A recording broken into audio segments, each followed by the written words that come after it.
Hey you guys, it's your girl Jade, and welcome to episode 10 of CRANIUM JUICE here on the Juice Box.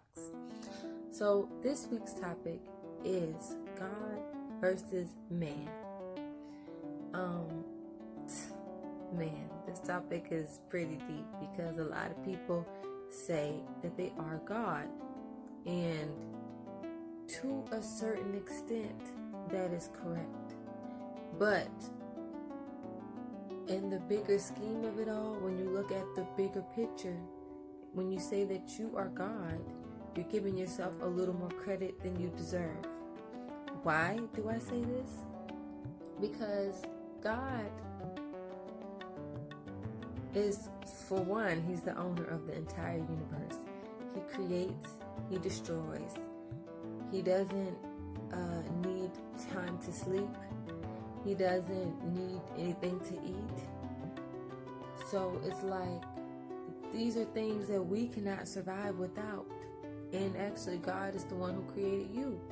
So if you are God, then basically you're giving yourself a lot more credit than you deserve, because last time I checked, I cannot make the sun rise and I do not make the sun set. I can't control the weather when it rains or when a tornado comes. I actually need food to keep me alive. I actually need rest. I can't go 3 or 4 days straight without sleeping. I need sleep. So God is all encompassing and He's all powerful, which means He doesn't need a lot of the things that we as humans actually need to survive. So when you think of it in reality, we are not God. But if you mean it metaphorically, meaning that you know that you were created in God's image, okay? You know that God has His Spirit working through you, and that if you follow the rules and regulations that He put in line for you, then you can do great things. And you are also a creator, since you are made in His image. In that aspect, you could call yourself, maybe the Son of God, the child of the Most High.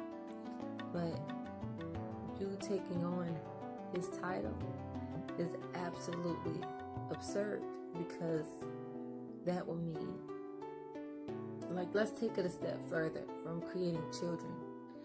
That will mean you can create your own animal. That will mean when you plant a seed in the ground, the day that you plant your seed in the ground, you can say, hey, come up here, and the seed will immediately grow and produce fruit at that very point in time. God can do that. He tells the seeds when to come up out the ground. He tells the plant when to produce its fruit. So, if you aren't doing these things, then you couldn't possibly really believe that you are God. So, another aspect that is important to think about is that God doesn't get sick. So if you've ever been sick a day in your life, okay, that means that you aren't God. And that's everybody on this planet. Someone has had the common cold. Someone has had the flu. Someone's had lice in their lifetime. Someone has a mental illness of some sort, whether it's anxiety, depression. We get sick as human beings. So clearly the Creator doesn't get sick. In fact, He's the one that created sickness and plagues and all of these other things. And He's also the one who made the cures to these same things. So that makes no sense. If you've been sick before, you couldn't possibly have been God. If you've been a baby before, then you are not God, because God has never been a baby. He is, He always has been, and He always will be. He didn't grow from a small entity into a large entity like we have to grow. Every experience in our life that we go through is a part of our spiritual development. It's a part of making us better people. God does not have to be created into a better person because he created everything in the universe. So that means he knew that we might be scared of the dark. He knew that we didn't want to live in darkness our whole life.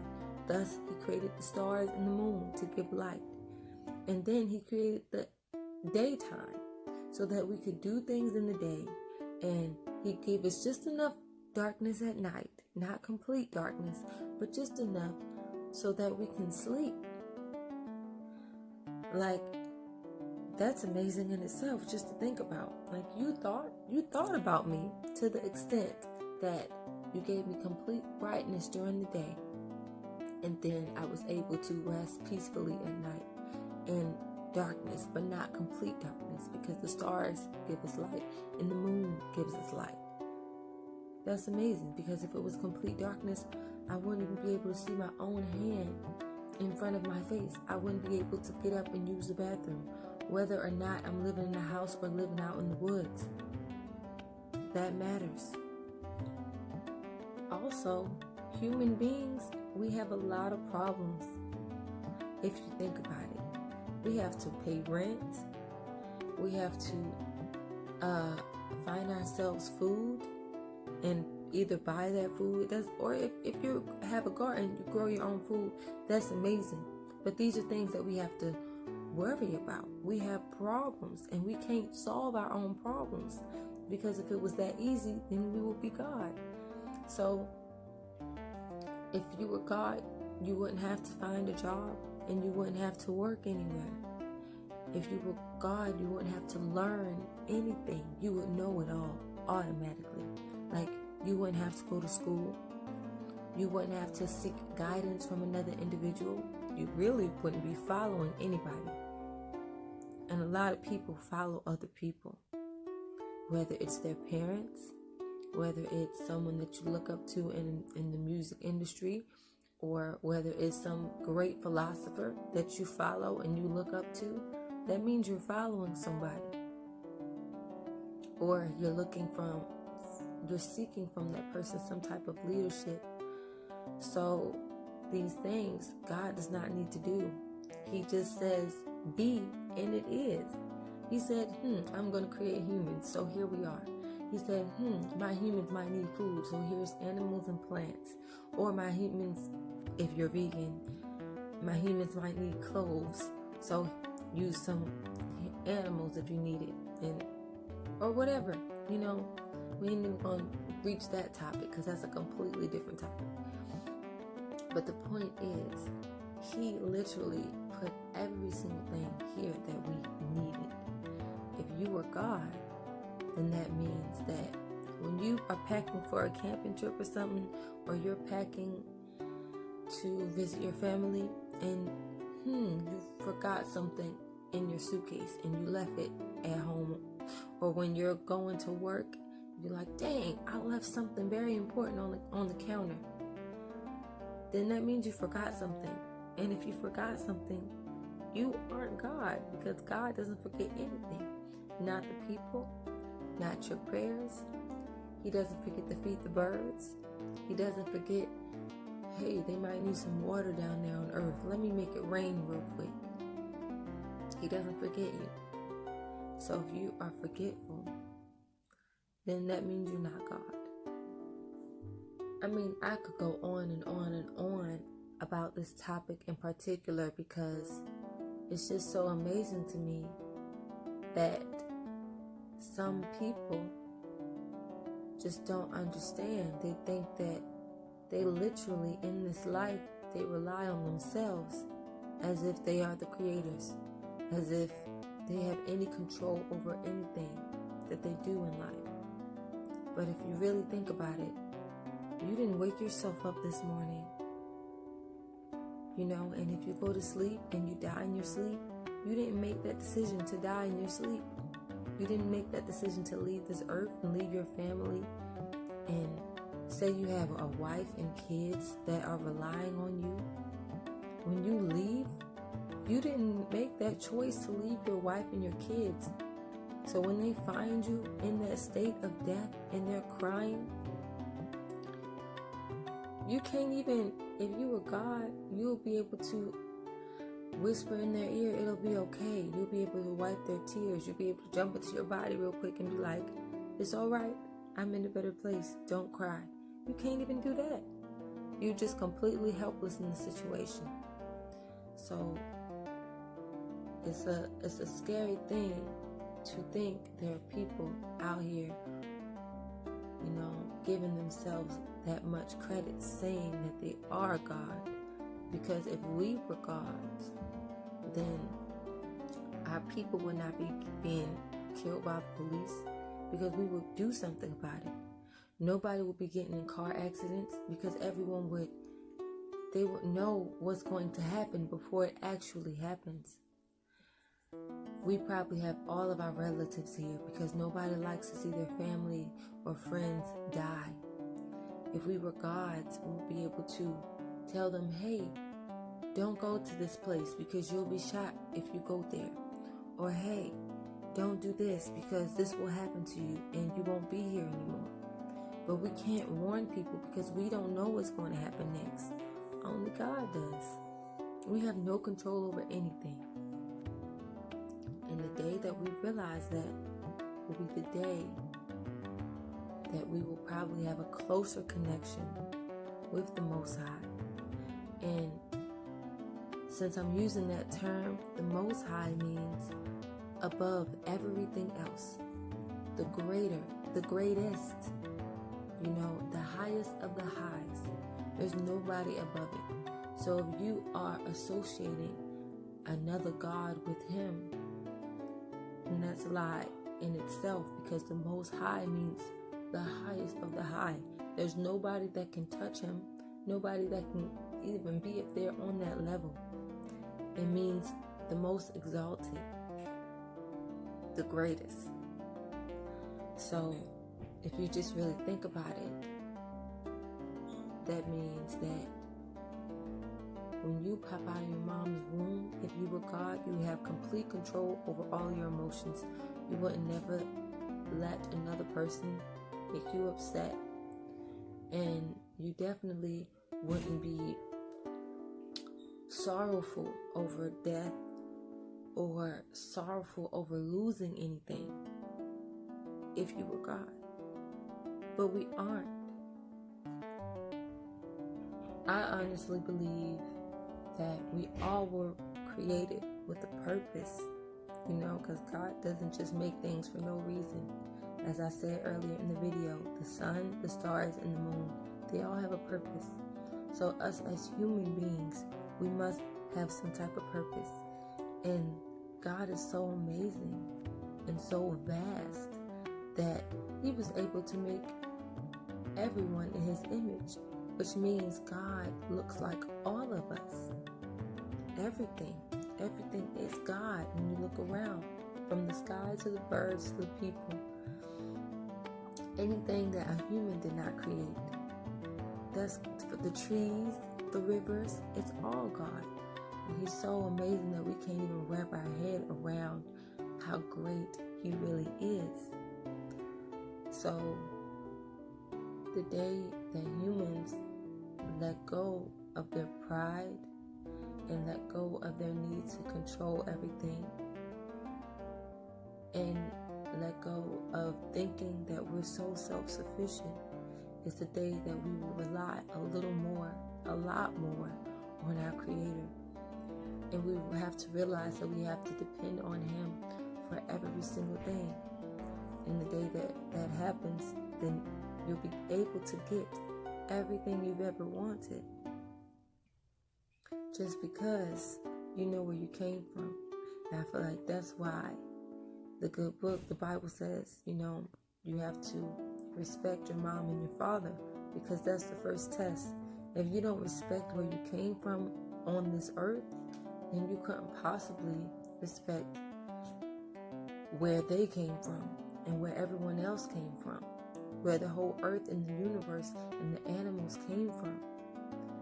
So it's like, I feel like God puts little tests here in order to feed us very slowly so that we can understand, just like grade levels in school. When you go to first grade, then you can understand what's in 2nd grade.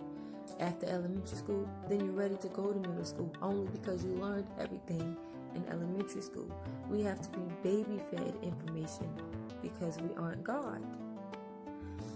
So that's just amazing to think about how God teaches us indirectly. He doesn't have to be right next to us like a teacher does. He literally teaches us through signs, through symbols, through experiences, and we actually understand. And I feel like the reason why we're here, why we are created, is so that we can master that relationship with the Most High. Because if we all are spirits having a human experience, then your spirit does have to go back somewhere. So on this earth, it's just a big old test. You have to grow your spirit, which means you have to starve your lower desires or your earthly, fleshly desires. So that means attaching yourself to certain people just because you feel that you should, and that earthly desire could be you feel sexually attracted to that person, you feel emotionally connected to that person, because we are spirits. So if that person isn't influencing you in a positive direction, if you cannot learn anything from that person, then you might not need to be around them. A lot of fleshly desires that we have to, of course we have to eat to survive. So fasting, as we all know, cures one from certain diseases, and it also helps you gain a stronger spiritual connection with the Most High because you're starving your flesh. Certain things that we put in our bodies, like alcohol or drugs, in order to make us feel a sense of euphoria or whatever you think that makes you feel, that's something that we can learn to live without, because we were born without it. And that's just an earthly desire, because your spirit, alcohol really does nothing for your spirit, if you think about it. Or certain drugs or toxins that we put in our body, even sugar, it does nothing for your spirit. So the longer that we're here, or the limited amount of time that we have here, we should be strengthening our spirit for when our spirit does leave our body and goes back to our Creator. If this is all a test. We all say we're living in the Matrix. This is a simulation. So a simulation of what? What are you training for? Think about that. This is a simulation.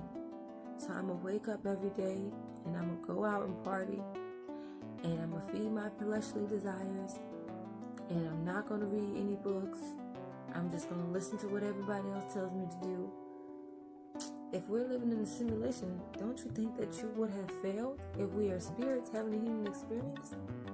If you aren't feeding your spirit with knowledge and with love and trying to understand everyone and their culture and where they came from, understand where you came from, understand where you might be going, connecting with nature and your fellow man and God, wouldn't that be, making it to the next level of a simulation if you are a spirit having a human experience?